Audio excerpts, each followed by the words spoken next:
Dans cette vidéo, on va voir en détail comment est-ce qu'on calcule le cash flow d'un investissement immobilier.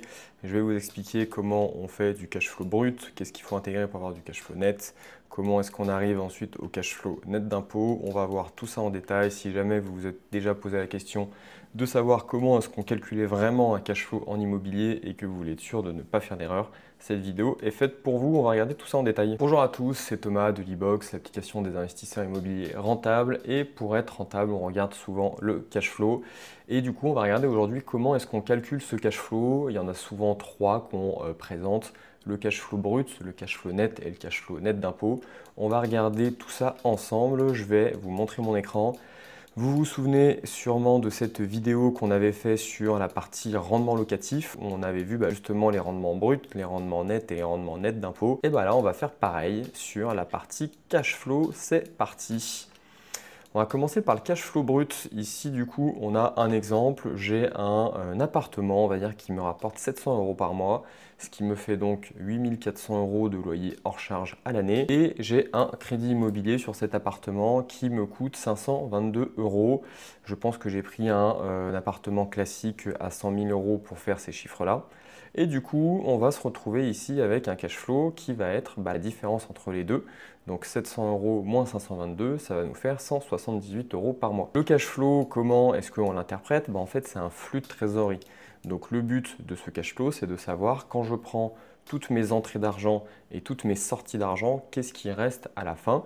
C'est comme ça en fait qu'on définit le cash flow et du coup on peut le calculer avec plus ou moins de précision. Parce que là c'est bien, mais en fait on n'a pas pris en compte une grosse partie des éléments. Si je fais hop, deux, trois choses comme ça, on va voir qu'en fait dans un investissement immobilier, on va avoir pas mal de charges qui vont se rajouter, notamment toutes ces charges-là. Toutes ces charges-là qui ne sont pas forcément... donc on va mettre un moins ici. Et donc notre nouvelle formule, ça va être les loyers moins le crédit, moins toutes les charges. Ça va nous permettre d'arriver au cash flow net. Dans les charges, on peut avoir plusieurs choses. Ici, j'ai mis les principales. On peut avoir de l'assurance P&O, donc de l'assurance propriétaire non occupant. On peut avoir de la CFE, la cotisation foncière des entreprises si vous faites de la location meublée. On peut avoir des charges de copro, de la taxe foncière, de la gestion en agence et des frais de comptabilité, encore une fois, si on fait de la location meublée ou bien si on est en SCI. Donc là, vous avez des montants qui sont des montants un peu moyens, si ça peut vous donner un ordre de grandeur. C'est pas déconnant, là, les montants que j'ai donnés pour un investissement classique sur un appartement. Donc ça peut vous donner des ordres de grandeur. Et là, ce qui va se passer, c'est que du coup, notre cash flow net, une fois qu'on a retiré tout ça, il va passer négatif. On va passer à moins 38 € par mois. Donc là, on voit aussi que c'est très important de tout prendre en compte parce que des fois, on voit des cash flows bruts qui sont très gros, mais une fois qu'on a intégré toutes les charges, en fait, qu'est-ce qui se passe? C'est qu'on passe en négatif.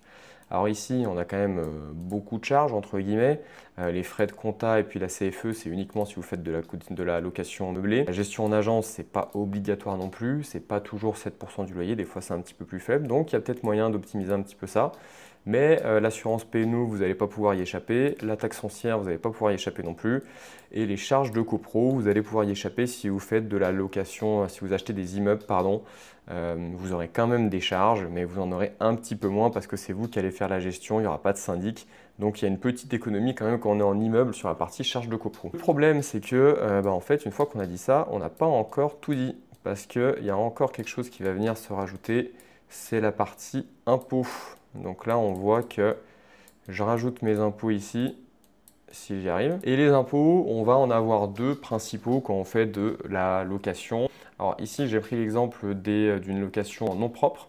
Donc du coup, on va avoir d'une part les prélèvements sociaux qui sont de 17,2 sur votre base imposable, je rappelle, donc ce n'est pas sur votre loyer directement. J'ai fait une vidéo que je vous mets dans le coin ici qui explique justement comment est-ce qu'on calcule les impôts sur les loyers, comment on calcule les impôts sur les revenus locatifs. Donc on a d'une part les prélèvements sociaux et d'autre part l'impôt sur le revenu qui va être en fonction de votre tranche marginale d'imposition. Ça peut être 0, 11, 30, 41, 45 en fonction de combien vous gagnez à côté.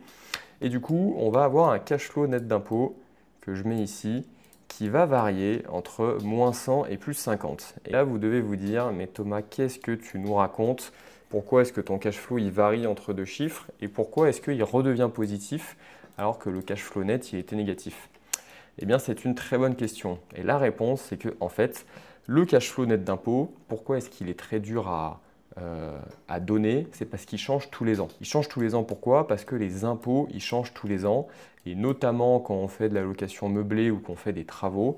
En fait, au début, on a beaucoup de charges, et ce qui se passe, c'est que notre cash flow, il est égal, notre cash flow net d'impôt à notre cash flow net, parce qu'on a tellement de charges que ça permet de réduire notre base imposable à zéro et donc de ne pas payer d'impôts.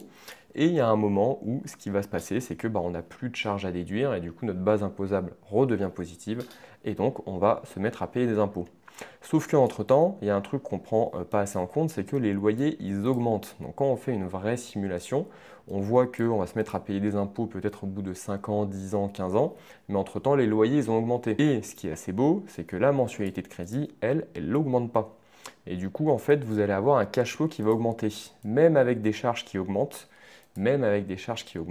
vous allez avoir un cash flow qui augmente parce que vu que vous êtes en positif au début, et bien en fait, ça va augmenter plus vite du côté du loyer que du côté des charges. Et donc, vous allez avoir un cash flow qui peut descendre un peu en dessous si jamais en fait assez vite vous n'avez plus grand chose à déduire et que du coup vous avez un petit peu d'impôt à payer, mais qui va ensuite passer plutôt en positif parce que finalement vous avez des loyers qui augmentent. Donc voilà, on a nos trois types de cash flow qui ont été calculés.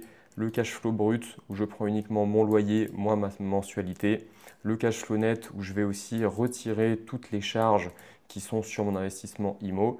Et le cash flow net d'impôt qui est beaucoup plus dur à estimer, qui va prendre en compte du coup les impôts que je vais payer année après année qui vont évoluer dans le temps.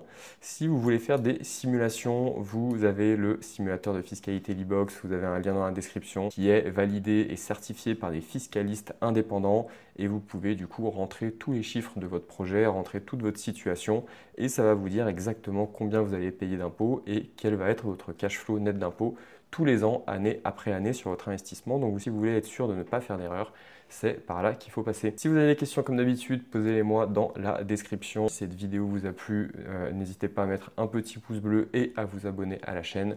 On fait une vidéo tous les mardis, donc je vous souhaite une très bonne journée et je vous dis à la semaine prochaine. Ciao, ciao!